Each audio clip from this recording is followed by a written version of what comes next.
Hi అండి. నమస్తే. Welcome back to our channel. ఈరోజుతో ఒక మంచి వీడియోతో మీ ముందుకొచ్చాను. ఇంట్లో కలశ స్థాపన ఏ విధంగా చేసుకోవాలనేది ఈ వీడియోలో తెలుసుకుందాం. మనం ఇంట్లో ధనలక్ష్మీదేవి స్థిరంగా ఉండాలి అంటే ఇంట్లో కలశ స్థాపన అనేది చేసుకోండి. ఇది ప్రతి శుక్రవారం చేసుకోవచ్చండి. మీ ఇష్టం, శుక్రవారం కానీ, మంగళవారం కానీ, శనివారం కానీ మనం కలశ స్థాపన అనేది చేసుకోవచ్చు. ఇంట్లో ఇలా కలశ స్థాపన చేసుకోవడం వల్ల ఇల్లు శాంతిగా, ధనలక్ష్మీదేవి ఎప్పుడు మన ఇంట్లో స్థిరంగా ఉంటుందండి. ఇంట్లో సుఖ సంతోషాలు, ఇంట్లో ఊరికే గొడవలు అవుతున్నాయి అనుకున్నప్పుడు ఇలా కలశ స్థాపన చేసుకోవడం వల్ల ఇంట్లో ఒకరిపై ఒకరికి ప్రేమ, అనురాగాలు కుటుంబ సభ్యులకు ఉంటుంది. శాంతిగా ఉంటుంది. ధనలక్ష్మీదేవి స్థిరంగా ఉంటుంది. ధనలక్ష్మీదేవి అనుగ్రహం మనకు పూర్తిగా లభిస్తుందండి ఇలా కలశ స్థాపన అనేది చేసుకోవడం వల్ల. అయితే ఈ కలశ స్థాపన ఏ విధంగా చేసుకోవాలి, ఎప్పుడు చేసుకోవాలి, ఏ నియమాలు పాటించాలి అనేది ఈ వీడియోలో తెలుసుకుందాం. వీడియో ఎక్కడ స్కిప్ చేయకుండా చివరి వరకు చూసే ప్రయత్నం అయితే చేయండి. మనం కలశ స్థాపన చేసుకోవడానికైతే మీ పూజా మందిరంలో మీకు ఎంత ప్లేస్ ఉంటుందో దాన్ని బట్టి అయితే మీరు స్థాపన అనేది చేసుకోండి. ఇంకా నేనైతే ఇలా పీఠం పెట్టుకొని చేసుకుంటాను. ఇలా పీఠం పెట్టుకొని చేసుకోవాలని ఏం లేదండి.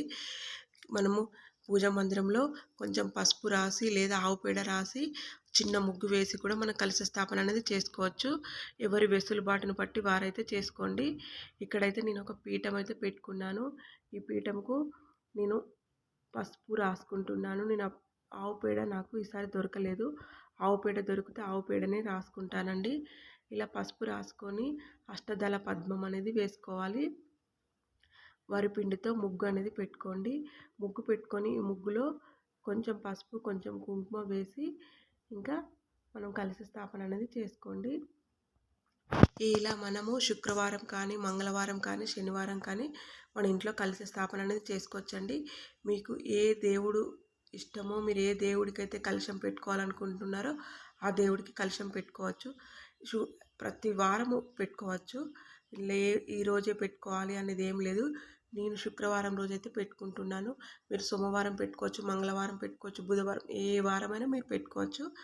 కానీ మనం ఎక్కువ ఆడవారం, శుక్రవారం ప్రత్యేకమైన పూజలు చేసుకుంటాం కాబట్టి నేనైతే శుక్రవారం పెట్టుకుంటున్నాను.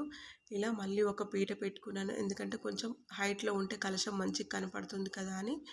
ఇలా మళ్ళీ ఇంకో పీఠం పెట్టుకొని పీఠం పైన గంధం, కుంకుమ బొట్లు పెట్టుకున్నాను.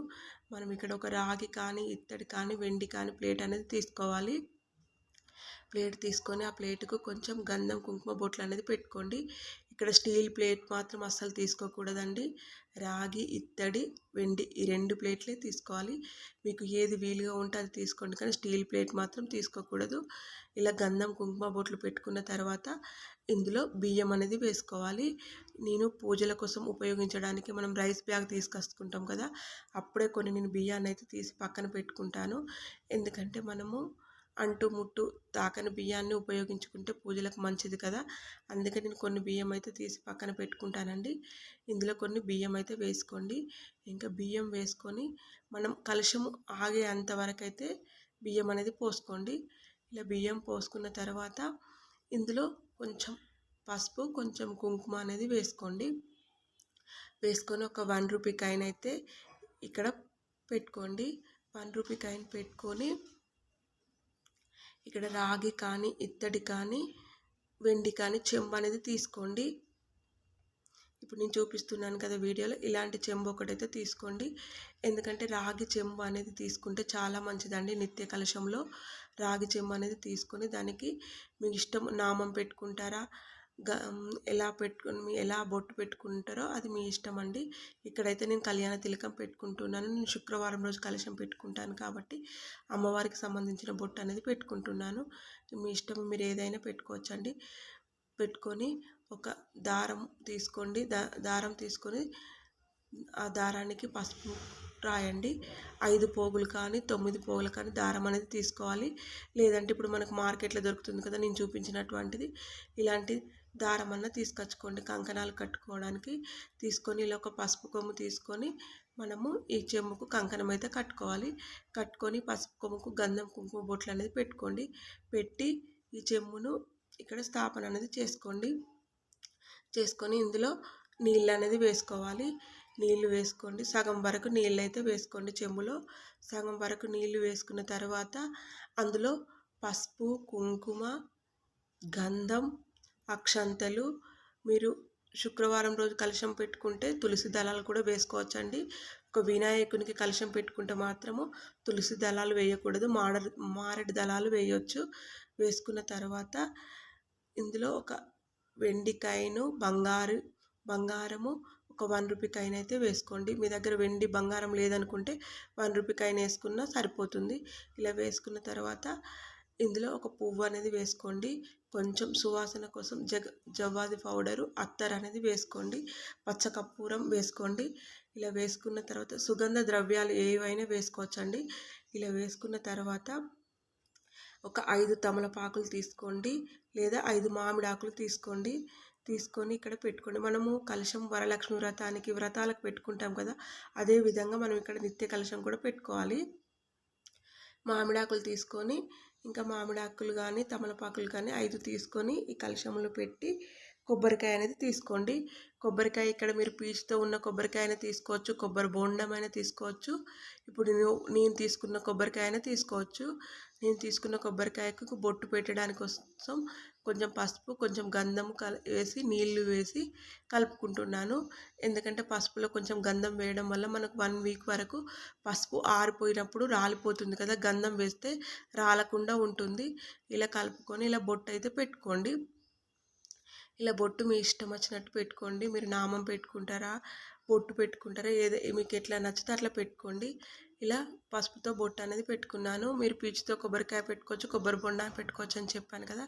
ఇలా బొట్టు అనేది పెట్టుకొని మీరు ఏ రోజైతే అంటే మీరు ఏ దేవుడికి సంబంధించి ఈ కలశం పెట్టుకున్నారో ఆ దేవుణ్ణి అందులోకి ఆవాహనం చేసుకోండి. ఇంకా గాజులు అనేది వేసుకోండి. ఈ గాజులు ప్రతిసారి కొత్త గాజులు పెట్టుకోవాల్సిన అవసరం లేదండి. మనం ఈ గాజులని వీటినే మళ్ళీ కలశం కదిపించినప్పుడు గాజులను కడిగి మళ్ళీ ఉపయోగించుకోవచ్చు. ప్రతిసారి కొత్త గాజులు అయితే ఏం వేసుకోకూడదు.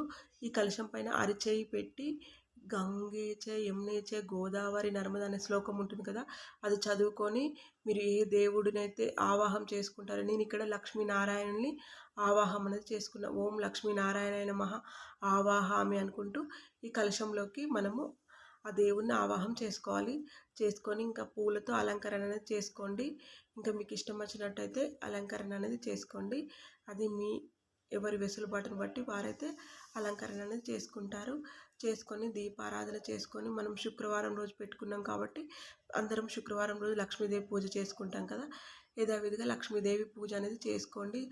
అమ్మవారికి ధూపదీప నైవేద్యాలు సమర్పించి పూజ అనేది చేసుకోండి. అయితే ఈ కలశాన్ని ఎప్పుడు కదపాలి అని అంటే, మనం శుక్రవారం రోజు కలశం పెట్టుకున్నాం కదా అండి, శుక్రవారం నుండి మళ్ళీ గురువారం వరకు అయితే ఈ కలశాన్ని కదపకూడదు. గురువారం వరకు ఈ కలశాన్ని ఈ విధంగానే పెట్టుకొని, గురువారం రోజు సాయంత్రం మనం దీపారాధన చేసుకొని సాయంత్రం ఒకసారి 3 సార్లు కదిలించి కలశాన్ని తీసి ఆ నీళ్ళని ఇంట్లో ప్రోక్షణ చేసుకొని మిగిలిన వాటర్ను ఒక పచ్చని చెట్టుకు వేసుకోవచ్చు, లేదంటే తులసి మొక్కలు కూడా వేసుకోవచ్చు. మీరు గణపతి కోసం కలశం పెట్టుకుంటేనైతే ఆ నీళ్ళను తులసి మొక్కలు వేయకూడదండి, ఒక పచ్చని చెట్టుకు వేయండి. ఇంకా మీరు మంగళవారం కలశం పెట్టుకున్నారనుకో, సోమవారం దాకా పూజ చేసుకొని సోమవారం రోజు సాయంత్రం కలశం కదిపి తీసి ఆ చెమ్మును క్లీన్ చేసుకోండి. నీళ్ళు ఒక మొక్కకు పోసి ఇంట్లో ప్రోక్షణ చేసుకొని ఆ చెమ్మును క్లీన్ చేసుకోండి. ఇంకా మనం కింద బియ్యం వేసుకున్నాం కదా, ఆ బియ్యాన్ని అమ్మవారికి నైవేద్యం వండి పెట్టండి. ఏదైనా తీపి పదార్థం చేసి పెట్టండి. ఈ కొబ్బరికాయను కొట్టి మళ్ళీ ఒక కొత్త కొబ్బరికాయను ప్రతి వారం మార్చుకోండి. ఇలా చేసుకుంటే సరిపోతుంది. మీరు పీచుతో ఉన్న కొబ్బరికాయను పెట్టుకుంటే ఒక 2-3 వారాలు కూడా ఉపయోగించుకోవచ్చండి. ఆ కొబ్బరికాయను మన ఇంటికి కట్టుకుంటే కూడా మంచిది. కొబ్బరి బోండ కూడా పెట్టుకోవచ్చు. కొబ్బరి బోండను కూడా మన ఇంటికి కట్టుకుంటే చాలా మంచిది. ఇలా మనం ప్రతి వారం చేసుకుంటే మన ఇంట్లో లక్ష్మీదేవి స్థిర నిర్వాసం ఏర్పరచుకుంటుందండి. ఇలా ప్రతి వారం వీలు కాని వారు శుక్రవారం చేసుకోవచ్చు. శుక్రవారం వీలు కాని వారు పౌర్ణానికి కూడా మనం ఈ కలశ స్థాపన అనేది చేసుకోవచ్చు. పౌర్ణానికి కలశ స్థాపన చేసుకొని మళ్ళీ 15 డేస్ అంటే అమావాస్య వరకు కలశం కదపకుండా ఉంచి అమావాస్య ముందు రోజు కలశాన్ని కదిపి ఆ చెంబుని క్లీన్ చేసుకొని మళ్ళీ అమావాస్య రోజు కలశ స్థాపన అనేది చేసుకోవచ్చు. అమావాస్య రోజు మార్నింగ్ కలశ స్థాపన అనేది చేసుకోవచ్చు. అలా 15 డేస్ కదపకుండా ఉంచి మళ్ళీ పౌర్ణమి రోజు అంటే ముందు రోజు కదిపి మళ్ళీ పౌర్ణమి రోజు కలశ స్థాపన అనేది చేసుకోవచ్చు. ఇలా కూడా చేసుకోవచ్చు. లేదంటే పౌర్ణమి టు పౌర్ణమి అంటే 1 మంత్ దాకా కూడా కదపకుండా ఉంచి మళ్ళీ పౌర్ణమి రోజు కలశ స్థాపన చేసుకొని పౌర్ణానికి ముందు అంటే 1 మంత్ కదపకుండా ఉండి పౌర్ణానికి ముందు కలశాన్ని కదిపి క్లీన్ చేసుకొని మళ్ళీ పౌర్ణమి రోజు కలశ స్థాపన అనేది చేసుకోవచ్చు. ఇలా అమావాస్య కూడా చేసుకోవచ్చు అండి. అమావాస్యకు కలశ స్థాపన చేసి 1 మంత్ కదపకుండి మళ్ళీ అమావాస్య రోజు కూడా కలశ స్థాపన అనేది చేసుకోవచ్చు. వీక్లీ కూడా చేసుకోవచ్చు. మీ వెసులుబాటును బట్టి మీ వీలుని బట్టి ఇంట్లోనైతే ఇలా కలశ స్థాపన అనేది చేసుకోండి. చాలా మంచిదండి. చాలా ప్రశాంతంగా ఉంటుంది. కుటుంబంలో సఖ్యత ఉంటుంది. ఇల్లు ఎప్పుడు ప్రశాంతంగా ఉంటుంది. ఇంట్లో అసలు నెగటివ్ ఎనర్జీ అనేది మన దరిదాపులకు రాదు. ఇలా ఉంటుంది. ఇలా పూజ అయితే చేసుకోండి. ఇలా పూజ చేసుకొని ఇంకా ఈ బియ్యాన్ని అయితే ప్రసాదం చేసుకోవాలి అనుకున్నా కదా, ఈ కొబ్బరికాయను కూడా మీరు ప్రతి వారం మార్చాలని కూడా ఏం లేదండి. 2-3 వారాలు కూడా ఈ కొబ్బరికాయను వాడుకోవచ్చు. వాడుకున్న తర్వాత తీపి పదార్థం చేసుకొని తినండి. ఇరుగు పొరుగు వారికి కూడా పంచవచ్చు. ఇలా అయితే పూజ చేసుకోండి. ఇలా చేసుకోవడం వలనైతే నిజంగా చాలా మంచిగా ఉంటుందండి. పాజిటివ్ ఎనర్జీ అయితే ఉంటుంది. ఈ రోజుకైతే వీడియో ఇంతే. మరొక మంచి వీడియోతో మళ్ళీ కలుసుకుందాం. ఇది నిత్య కలశంగా కుంభస్థాపన అని అంటారు. ఇలానైతే చేసుకోండి. ఈ వీడియో కనుక మీకు నచ్చినట్లయితే మన ఛానల్ని సబ్స్క్రైబ్ చేయండి. ఒక లైక్ ఇవ్వండి, కామెంట్ చేయండి. సబ్స్క్రైబ్ చేసుకున్న వారందరికీ పేరు పేరున మనస్ఫూర్తిగా ధన్యవాదాలండి. Thank you for watching.